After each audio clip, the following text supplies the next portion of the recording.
Assalamualaikum warahmatullahi wabarakatuh. Salam dan bahagia Bapak Ibu Guru Penggerak. Perkenalkan, nama saya Andri Sri Asdari, calon guru penggerak angkatan 11 dari SDN 112 Palembang, Provinsi Sumatera Selatan. Pada kesempatan kali ini, saya akan memaparkan kesimpulan dan refleksi pemikiran Ki Hajar Dewantara Modul 1.1 Koneksi Antar Materi. Ki Hajar Dewantara membedakan kata pendidikan dan pengajaran dalam memahami arti dan tujuan pendidikan. Pengajaran adalah bagian dari pendidikan.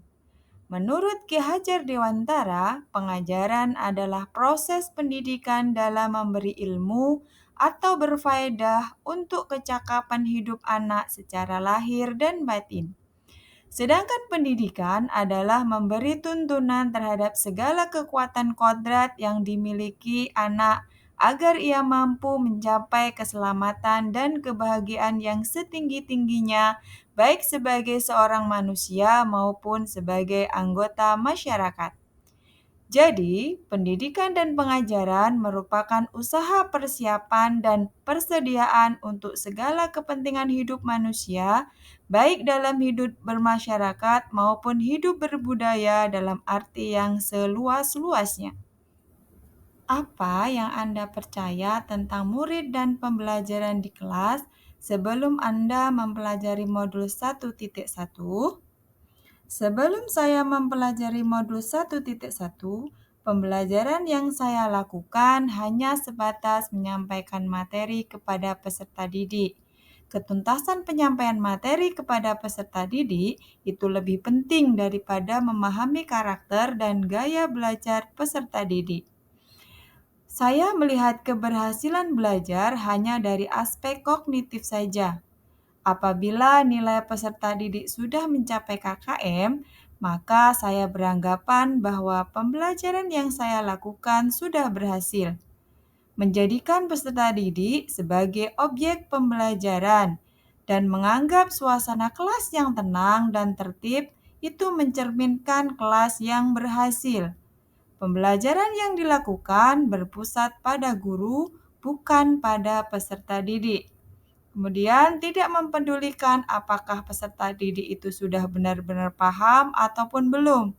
Dan saya hanya meminta peserta didik untuk menghafal materi.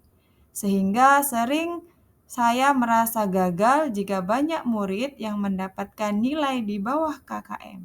Apa yang berubah dari pemikiran atau perilaku Anda setelah mempelajari modul ini? Setelah saya mempelajari modul 1.1 ini, saya menyadari bahwa apa yang saya pikirkan dan saya lakukan selama ini ternyata kurang tepat. Seharusnya saya melakukan pembelajaran secara menyeluruh, bukan hanya pada aspek kognitif saja, melainkan aspek afektif, psikomotor, spiritual, sosial, dan budaya. Peserta didik bukan sebagai objek pembelajaran, akan tetapi sebagai subjek pembelajaran. Guru berperan sebagai fasilitator dalam pembelajaran. Guru juga harus memiliki sikap ikhlas dan tulus dalam membimbing peserta didik supaya tercapai pembelajaran yang menyenangkan dan berpusat pada peserta didik. Selain itu, guru harus mempelajari karakteristik peserta didik karena setiap anak dilahirkan dengan keunikannya tersendiri. Kemudian memberikan kesempatan kepada peserta didik untuk tumbuh dan berkembang sesuai dengan kodratnya masing-masing. Apa yang dapat segera Anda terapkan lebih baik agar kelas Anda mencerminkan pemikiran Ki Hajar Dewantara? Yang dapat segera saya terapkan dalam pembelajaran di kelas antara lain, yang pertama, merancang pembelajaran yang menyenangkan dengan peserta didik sebagai aktornya. Yang kedua, menerapkan pembelajaran abad 21 yang sesuai dengan pemikiran Ki Hajar Dewantara. Yang ketiga, Pembelajaran yang dilakukan bukan menuntut peserta didik, namun menuntunnya. Yang keempat, mengenali karakter dan latar belakang peserta didik dengan cara berkolaborasi dengan wali peserta didik. Terima kasih telah menonton video ini. Kurang lebihnya saya mohon maaf. Saya akhiri. Wassalamualaikum warahmatullahi wabarakatuh. Terima kasih. Sampai jumpa.